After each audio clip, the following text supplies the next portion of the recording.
বর্তমানে 52 তোলা রূপা বাজারে যে দাম, এই পরিমাণ টাকা কারো কাছে যদি সঞ্চিত থাকে এবং তা যদি উদ্বৃত্ত হিসেবে 1 বছর বা তার কাছাকাছি সময় ঘুরে, তাহলে তার উপর যাকাত ফরজ। আমার এমন ঋণ যা সম্পদের চেয়েও বেশি, এখন কি যাকাত দিতে হবে? না, যদি কোনো ব্যক্তি ঋণ তার নেশাব পরিমাণ সম্পদের চেয়ে বেশি হয়ে যায়, তার যাকাত মাফ। শাইখের কাছে জানতে যাচ্ছি, যাকাতের খাতসমূহ কতটি, এ বিষয়ে যদি একটু আলোচনা করতেন তাহলে আমরা উপকৃত হতাম। এ ব্যাপারে অনেক প্রশ্ন এসেছে একেবারে লাইভ অনুষ্ঠানের শুরু থেকে। এই জন্য আমরা কোরআন কারীম আল্লাহ রাব্বুল আলামিন যাকাতের মোট 8টি খাতের কথা উল্লেখ করেছেন। পরবর্তীতে একটি মানসুখ করা হয়েছে। এখন যাকাতের খাত মোট 7টি। আল্লাহ সুবহানাহু ওয়া তাআলা যে 8টি খাতের কথা কোরআন কারীমে বলেছেন, সূরাতুল বাকারাতে আল্লাহ রাব্বুল আলামিন সে কথাটি বলেছেন। আল্লাহ পাক বলেন, ইন্নামাস সাদাকাতু লিল ফুকারা'i ওয়াল মাসাকিন ওয়াল আমিলিনা আলাইহা ওয়াল মুআল্লাফাতি কুলুবুহুম ওয়া ফির রিকাবি ওয়াল গারিমিন ওয়া ফি সাবিলিল্লাহি ওয়া ইবনিস সাবিল ফরিদাতাম মিনাল্লাহ ওয়াল্লাহু আলিমুন হাকীম। আল্লাহ পাক যাকাত সদকা দেবার জন্য 8টি খাতের কথা বলেছেন। তার মধ্যে প্রথম হলো ফকির, তারপর মিসকিন, তারপর যাকাত উত্তোলনে যারা নিয়োজিত থাকবে কর্মকর্তা আমিলিন, এরপর মুআল্লাফাতি কুলুবুহুম অর্থাৎ এমন অমুসলিমদেরকে যাকাত দেওয়া যারা ইসলামের দিকে, যাদেরকে ইলতিফাত করা, টেনে আনার জন্য, ইসলামের প্রতি আকর্ষণ সৃষ্টির জন্য তারা যেন অর্থনৈতিক স্বাবলম্বী হয়, মুসলিম হতে উৎসাহী হয়, এই একটা খাত। অফির রেকাব, যারা গোলাম তাদের আজাদের জন্য, ওয়াল গারিমিন ঋণগ্রস্ত ব্যক্তিদেরকে যাকাত দিতে হবে। ওফি সাবিলিল্লাহ আল্লাহর পথে যারা জিহাদ করবে, তাদের যদি প্রয়োজন হয়ে যায় যে জিহাদের ময়দানে, তখন দিতে হবে। ওয়াবনিস সাবিল এমন পথিক যে ধনবান কিন্তু সে তার ধনসম্পদ থেকে অনেক দূরে, এখন তার বাড়ি পৌঁছার টাকা পয়সা নাই, এরকম পথিককেও দেওয়া যাবে। এই 8টি খাতের মধ্যে ওয়াল মুআল্লাফাতি কুলুবুহুম, এই যে যাকাত দেবার মাধ্যমে মন আকৃষ্ট করা ইসলামের দিকে, পরবর্তীতে এটা রাসূল কারীম সাল্লাল্লাহু আলাইহি ওয়াসাল্লাম আল্লাহর হুকুমে মানসুখ করে দিয়েছেন। এটা ইসলামের প্রাথমিক অবস্থায় ছিল। বিভিন্ন গোত্র বা বিভিন্ন মানুষকে ইসলামের দিকে আকৃষ্ট করার জন্য আল্লাহর হুকুমে তাদের যাকাত দেওয়া হতো, অর্থনৈতিকভাবে সাহায্য করা হতো। পরবর্তীতে যখন আল্লাহ তাআলা নূর নবী মুহাম্মদ সাল্লাল্লাহু আলাইহি ওয়াসাল্লামের দ্বীনকে, ইসলামকে পরিপূর্ণ করে দিলেন এবং মুসলমানের সংখ্যা বেড়ে গেল এবং বেড়েই চলছে, কিয়ামত পর্যন্ত বাড়তেই থাকবে, সেই জন্য আল্লাহ পাক ১,৫০০ বছর আগে সেই মুআল্লাফা কুলুবুহুম, এই যে খাত অমুসলিমদেরকে ইসলামে আকৃষ্ট করার জন্য, এই খাতটিকে আল্লাহ তাআলা রহিত করে দিলেন। রইল 7টি খাত, যেটা ফতোয়া আলমগীরিতে ব্যাখ্যা করা হয়েছে। মিনহাল ফকির, প্রথম ব্যক্তি ফকির, ফকিরকে যাকাত দিতে হবে। 7টি খাতের একটি হলো ফকির।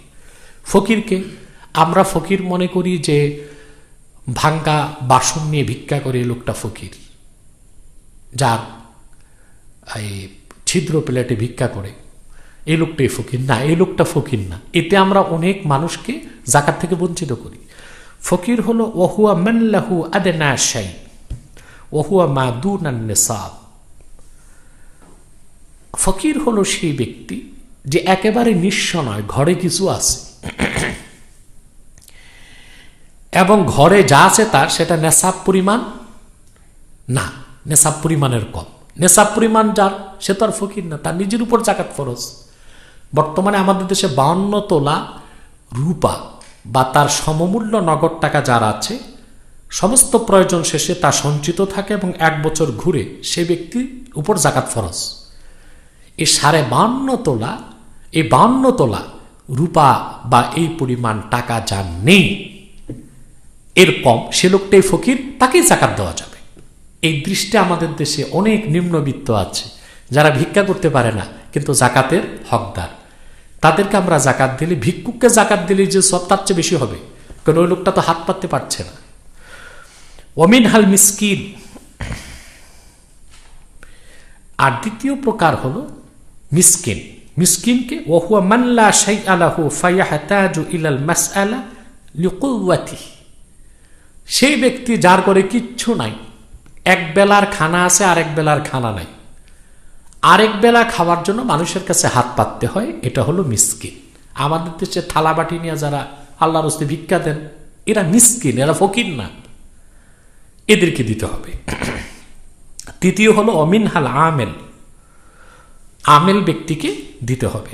আমেলকে ওহুয়া মান নাসাবাহুল ইমামু লিইস্তিফাইস সাদাকাতি ওয়াল উশুর, আর সে ব্যক্তি হলো যে ওশর এবং জাকাত আদায়ের জন্য সরকারের পক্ষ থেকে যাকে নিযুক্ত করা হয় তাকে বলা হয় আমেল। এই ব্যক্তিকেও জাকাত দেওয়া যাবে। রাষ্ট্রীয়ভাবে আমাদের দেশে জাকাত উত্তোলন হয় না, এই জন্য আমাদের দেশে আমেল নেই, কিন্তু যারা মাদ্রাসার টাকা কালেকশন করে লিল্লা বোর্ডিংয়ের, তাদেরকে আমরা আমেল হিসেবে একটা পার্সেন্টেজ দিতে পারবো জাকাত থেকে। এরপর হলো রেকাব হুম আল মুকাতাবুন।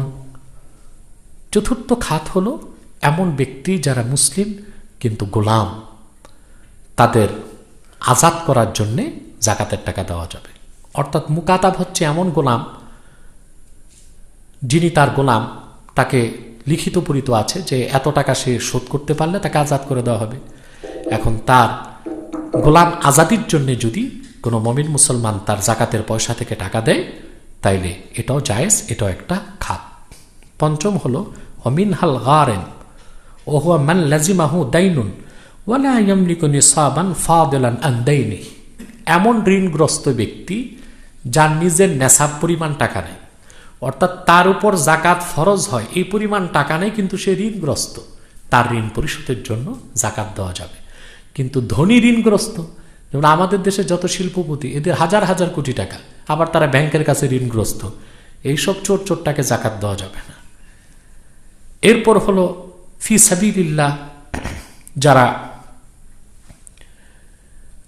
আল্লাহর পথে জিহাদ করতে বের হবে কিন্তু তাদের জিহাদের অস্ত্র কিনা বা খাবার দাবার তাবু এসবের পয়সা নাই, তাদেরকে জাকাতের মাল দেওয়া যাবে। এরপর হলো সপ্তম যেটা ইবনুস সাবিল, সে ব্যক্তিকে ওহুয়াল গারিবুল মুনকাতিউ আন মালিহি, লোকটা ধনী কিন্তু সে তার দেশ থেকে অনেক দূরে অবস্থান করছে, কিন্তু তার সবকিছু শেষ, নিঃস্ব অসহায়, তাকেই ইবনুস সাবিল বলে। তাকে তার বাড়ি পর্যন্ত পৌঁছার জন্য যত টাকা প্রয়োজন তাকে জাকাত ফান্ড থেকে দেওয়া যাবে। এই দৃষ্টিকোণ থেকেই আমাদের সৌদি আরবিয়াতে দেখা যায় অনেক কারাগারে আবদ্ধ গরিব বাংলাদেশিদেরকে বাংলাদেশে আসার জন্য সরকার টিকিটের টাকা দেয়, সেটা মনে হয় জাকাত ফান্ড থেকে দিয়ে থাকে। এই হচ্ছে জাকাতের খাতগুলো। কোনো দিনমজুর বাড়িতে বসত বাড়ি ছাড়া কিছুই নেই, অন্যের বাড়িতে ভাড়া হিসাবে থাকে, অত্যন্ত কষ্ট করে 2 লক্ষ টাকা জমিয়েছে, সেই জায়গায় বসবাসের জন্য একটা ঘর নির্মাণ করবে এবং তার টাকা 1 বছর হয়েছে জমানো অবস্থায়, এখন কি ওই টাকার উপর জাকাত হবে? যদি 1 বছর ঘুরে থাকে, টাকাটা নগদ তার ঘরে থাকে, ঘর বানাক যেটাই বানাক, এ টাকার উপর জাকাত আসবে। আর এটা তো খুব বেশি না, মাত্র লাখে 2,500 হিসেবে 5,000 টাকায় তো তার জাকাত আসবে, জাকাত দিয়ে দিবে সে। যারা ব্যবসায়ী, তারা ব্যবসায়ী প্রতিষ্ঠান যে টাকাগুলো ইনভেস্ট করে থাকে তার উপর কিভাবে জাকাত দিবে? যে টাকাটা সে ইনভেস্ট করে থাকে ব্যবসায়, টাকাটা যদি নেশাব পরিমাণ হয় ও হাল আইল হাউল, আর সেই টাকাটা যদি 1 বছর ঘুরে, এখানেও কথা আছে, দেখা গেল বছরের শুরুতে পুঁজি 2 লাখ, মাঝখানে হলো 6 লাখ, আবার হলো 1 লাখ, বছর শেষে 10 লাখ, তখন তাকে বছরের শেষটা ধরতে হবে, 10 লাখ টাকার উপর জাকাত দিতে হবে। ওশরের বিধান কি? সুন্দর প্রশ্ন করেছেন। আমাদের দেশে ওশরের তেমন চর্চা নেই। ওশর হলো ফসলের 1/10, 10 মনে 1 মন আল্লাহ রাস্তায় দিতে হবে, গরিব মিসকিনকে দিতে হবে। তবে ওশরের জন্য কিছু শর্ত আছে। প্রথম যে শর্ত তা হলো যে ওশরটা, এটা অনেকে মনে করে নফল জাতীয় কিছু না, এটাও জাকাতের মতোই ফরজ। আল্লাহ কোরআনে বলেছেন সূরা আনআমে, ওয়া আতু হাক্কাহু ইয়াওমা হাসাদিহি, এই আয়াতের মাধ্যমে আল্লাহ তাআলা ওশরকে ওয়াজিব করেছেন, ফরজ করেছেন। যাদের উপর জাকাত ফরজ ঠিক সেভাবে ফসলের দিক থেকেও ওশর দেওয়া ফরজ। ওসর হচ্ছে ফসলের 1/10 আল্লাহ রাস্তায় দিতে হবে, তবে কিছু শর্ত আছে। প্রথম হচ্ছে দেখতে হবে দেশটা কোন ধরনের দেশ, স্টেট বা রাষ্ট্র কোন প্রকারের। একটা হলো দারুল ইসলাম, অর্থাৎ আল্লাহর কোরআন দিয়ে যেই দেশ শাসন হয়, যেমন সৌদি আরব, তারপরে আরব রাষ্ট্রের আরও কিছু দেশ আছে যেগুলো কোরআনী আইন বলবৎ আছে, এগুলো দারুল ইসলাম। বর্তমানে তালেবানরা যতদিন আফগানিস্তান শাসন করেছে কোরআনী আইন দিয়ে, শরিয়া আইনে, সেটা দারুল ইসলাম ছিল। এখন আমরা আশা করি আবার আফগান দারুল ইসলামে পরিণত হবে ইনশাআল্লাহ। দারুল ইসলামী ওসর দিতে হবে ওয়াজিব, ফসলের 1/10 দিতে হবে। আরেকটা হলো দারুল হারব, যেমন ভারতের মুসলমানদের উপর জাকাত, যারা মালদার তাদের উপর জাকাত ফরজ হবে, কিন্তু ওসর দিতে হবে না। কারণ ফতোয়া স্বামীতে আল্লামা ইবনে আবিদিন স্বামী লিখেছেন, দারুল হারব কাফেরদের হাতে যে দেশের শাসন ব্যবস্থা, ওই দেশের মুসলিম যারা ফসল চাষ করবে তাদের উপর জাকাত ফরজ হবে, কিন্তু ওসর ফরজ হবে না। আরেক প্রকার হচ্ছে দারুল কারার, যেমন আমরা বাংলাদেশ, এটা কোরআনী আইন দিয়ে দেশ চলে না, কিন্তু মুসলিম অধ্যুষিত এবং শাসকরাও মুসলিম, এবং কোরআন সুন্নাহর কোন আইন এখানে বলবৎ নেই, তবে মুসলমানদের অধিকার প্রাধান্য পায়। এইরকম দেশে ওসর ফরজ ওয়াজিব হবার জন্য শর্ত হলো, যে জমিনে ফসল ফলাবে ওই জমিন থেকে যদি খেরাজ না নেওয়া হয়, অর্থাৎ গভর্নমেন্ট যদি সেখান থেকে কোনো টাকা পয়সা বা ট্যাক্স না নেয়, এবং জমিনের চাষাবাদ যদি পুরোটাই বৃষ্টির পানিতে হয়, সার বা অন্য কোনো খরচ না হয়, ওই রকম অশ্রী জমিনে 1/10, 10 ভাগের 1 ভাগ ফকির মিসকিনকে দিতে হবে। আর যদি অশ্রী জমিন হয়, কিন্তু সেখানে সার দিতে হয়, পানি সিঞ্চন করতে হয়, পরিচর্যা করতে হয়, টাকা পয়সা খরচ হয়, তাহলে 20 ভাগের 1 ভাগ, অর্থাৎ 20 মণে 1 মণ দিতে হবে।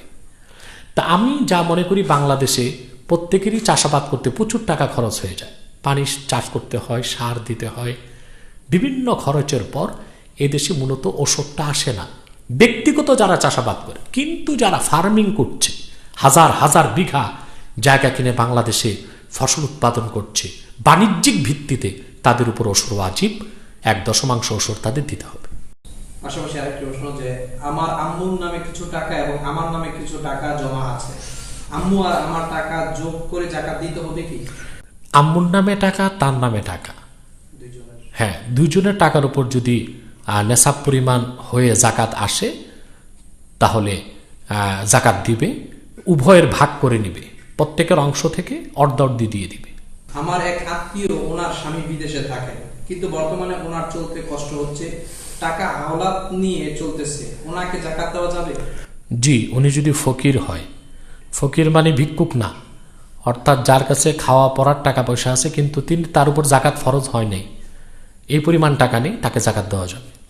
একজন আলেমে দ্বীন বলেছেন যে যদি কোনো মহিলা মহারানা 10 লক্ষ টাকা হয় আর স্বামী অর্ধেক 5 লক্ষ টাকা আদায় করে, তাহলে বাকি যে 5 লক্ষ টাকা আছে সেটির উপর জাকাত আদায় করতে হবে কি 1 বছর অতিবাহিত হবে?